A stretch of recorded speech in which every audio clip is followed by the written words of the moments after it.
Dans les vidéos précédentes, nous avons appris les opérateurs et les structures de données de base en Python. Il est temps de regarder comment mieux structurer notre code. Dans cette vidéo, nous allons apprendre à créer des fonctions et à séparer notre code en plusieurs modules. Pour cela, nous allons expliquer ce que sont les fonctions et comment les créer. On va expliquer aussi ce qu'est un module en Python et comment séparer notre code en plusieurs modules. On verra à quoi sert la ligne if name est égal main que vous avez peut-être déjà rencontré dans du code. Et pour finir, on verra aussi ce que sont les packages et comment les utiliser. Pour ceux qui ne connaissent pas la chaîne, je m'appelle Sergio et en plus de mes vidéos, vous retrouverez aussi mes cours sur mon site simpletechprod.com où tous les cours sont disponibles au format écrit. Pour ceux qui veulent aller plus loin, vous pouvez vous abonner à une formule qui vous donnera accès au QCM et au code source utilisé dans mes vidéos. Et maintenant, place au code. Commençons par regarder ce que sont les fonctions. Tout au long de notre cours, nous avons déjà utilisé des fonctions sans pour autant les expliquer en détail et sans regarder comment créer nos propres fonctions. Eh bien, une fonction est un bloc de code réutilisable qui exécute une tâche bien précise. L'idée principale est d'éviter de dupliquer du code inutilement et de faciliter la lecture de notre code. En Python, une fonction est construite de la manière suivante. On a tout d'abord le mot-clé def, suivi du nom qu'on veut donner à notre fonction, et puis entre parenthèses, on peut avoir 0, 1 ou plusieurs paramètres. Ensuite, on a un double point, et puis en dessous, indenté, on a le bloc de code qu'on souhaite exécuter quand on fait appel à cette fonction. Notez que les paramètres sont des valeurs qui seront passées à notre fonction lorsque nous y ferons appel, et que nous pouvons utiliser ces paramètres à l'intérieur du bloc de code de la fonction, comme on l'aurait fait pour n'importe quelle variable. Ensuite, pour faire appel à notre fonction, il suffit d'utiliser son nom, suivi de parenthèses, et si la fonction prend des paramètres en entrée, nous pouvons les passer également entre parenthèses. Donc si nous souhaitons créer une fonction qui va imprimer le message Hello World, on peut faire la chose suivante. Donc là, je vais créer une fonction, donc def, je vais l'appeler hello, des parenthèses. Cette fonction n'aura pas besoin de paramètres, donc je rajoute juste le double point, et ici on va faire un print de Hello World. Et maintenant, si je veux exécuter cette fonction dans mon code, je vais simplement utiliser son nom, donc hello, suivi des parenthèses. Maintenant, lançons notre code pour voir ce que ça donne. Et donc là, nous avons bien le message Hello World qui est affiché.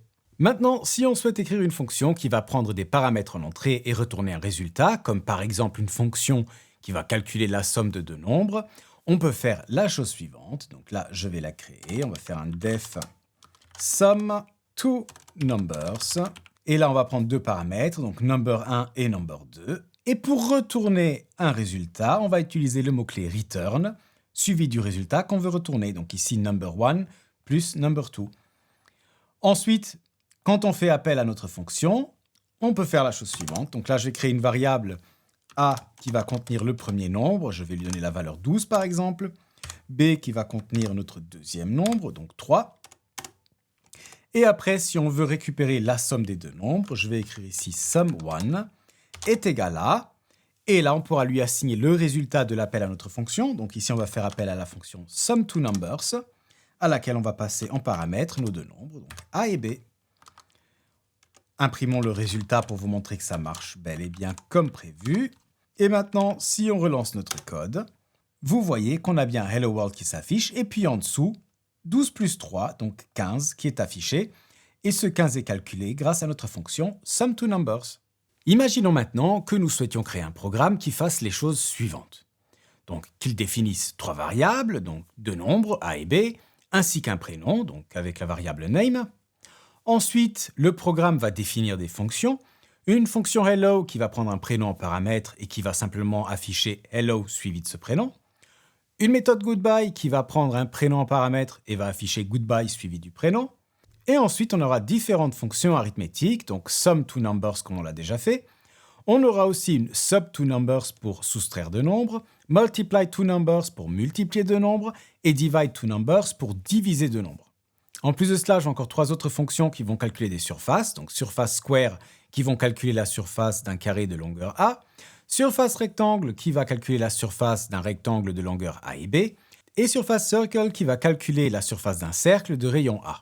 Ensuite, le programme va faire appel à la méthode hello, imprimer le résultat de toutes les fonctions que je viens de mentionner, et pour finir, le programme va faire appel à la méthode goodbye pour afficher un message d'au revoir. Si on met toutes ces fonctions et ce code dans un seul et même fichier, on obtient le résultat suivant. Et donc, comme vous pouvez le voir, notre fichier devient déjà assez grand et très illisible. Essayons une fois de lancer ce code juste pour vous montrer le résultat. Donc là, vous voyez, on a notre message Hello John, qui est le nom qu'on a mis dans notre variable name. On a deux variables A et B, à 12 et à 13, sur lesquelles on fait les différentes opérations. Là, vous voyez toutes les opérations qui sont faites et le résultat. Et ensuite, on a encore les surfaces qui sont calculées. Pour finir, on a notre Goodbye John. Ce code fonctionne, mais il est très difficile à lire malgré le fait que nos fonctions n'ont qu'une seule ligne de code. Imaginez à quoi ce code ressemblerait avec des fonctions plus complexes, ce serait très vite ingérable. Idéalement, on aurait besoin d'une manière de diviser notre code en plusieurs fichiers.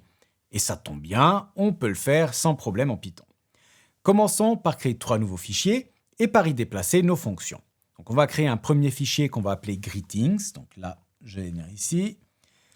greetings.py. Et dans ce fichier, on va y mettre nos deux fonctions hello et goodbye.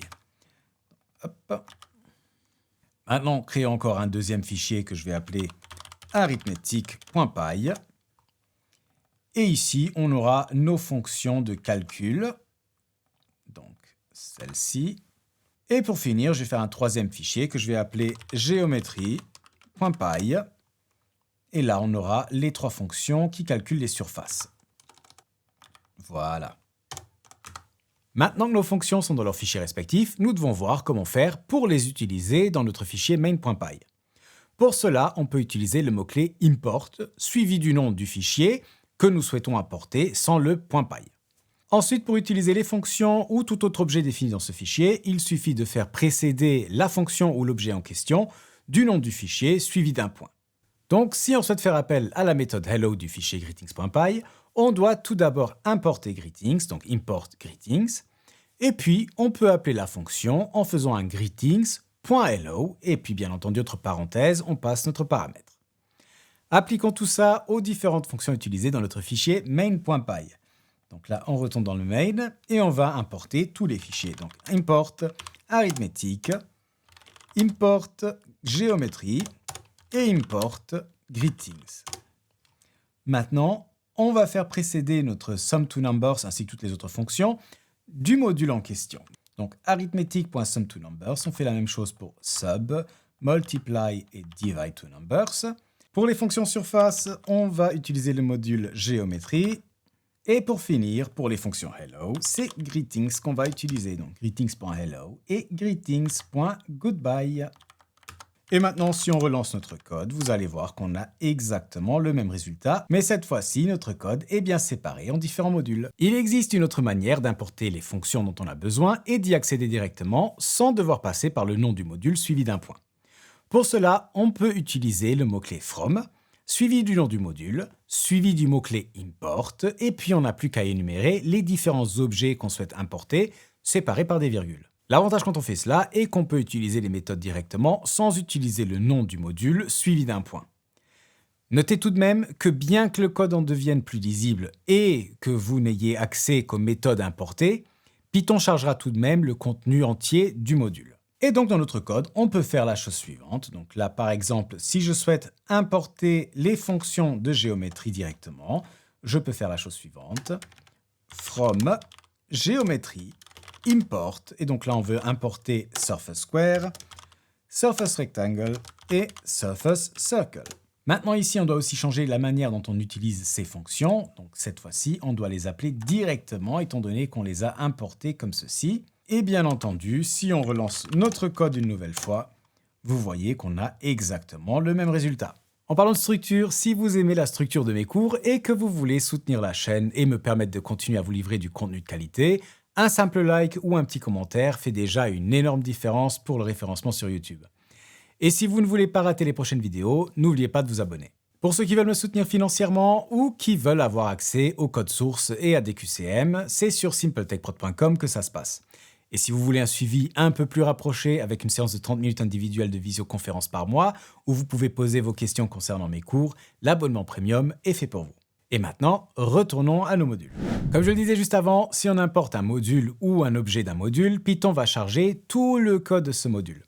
Et si l'auteur de ce fichier a ajouté du code qui s'exécute au chargement du fichier, ce code va s'exécuter aussi lors de l'import du module. Considérons par exemple que notre fichier greetings contienne la chose suivante. Donc là, je vais avoir une variable name. On va la mettre à Michel. Et on va faire un hello de name et puis un goodbye de name. Bien entendu, si on exécute le fichier greetings, donc python greetings.py, vous voyez qu'on a hello Michel, goodbye Michel qui s'affiche.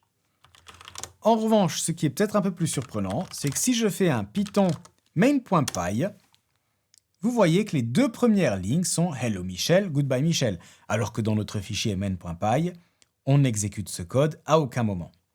Eh bien en fait, c'est dû à notre import de greetings, car quand on importe ce module, tout le code de ce module va être exécuté immédiatement et donc aussi les deux prints. Comment faire pour que le code d'un fichier ne soit exécuté que si c'est le fichier lui-même qui a été exécuté directement et non pas importé par un autre fichier?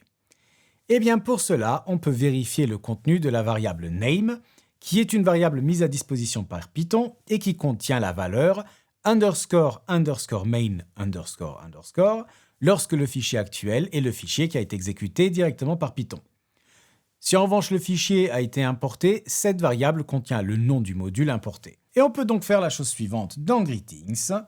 Donc ici, on peut rajouter un if underscore underscore name est égal à main. Et donc si ce if est true, dans ce cas, on va exécuter ce code. Donc name est égal à Michel, hello, et ainsi de suite.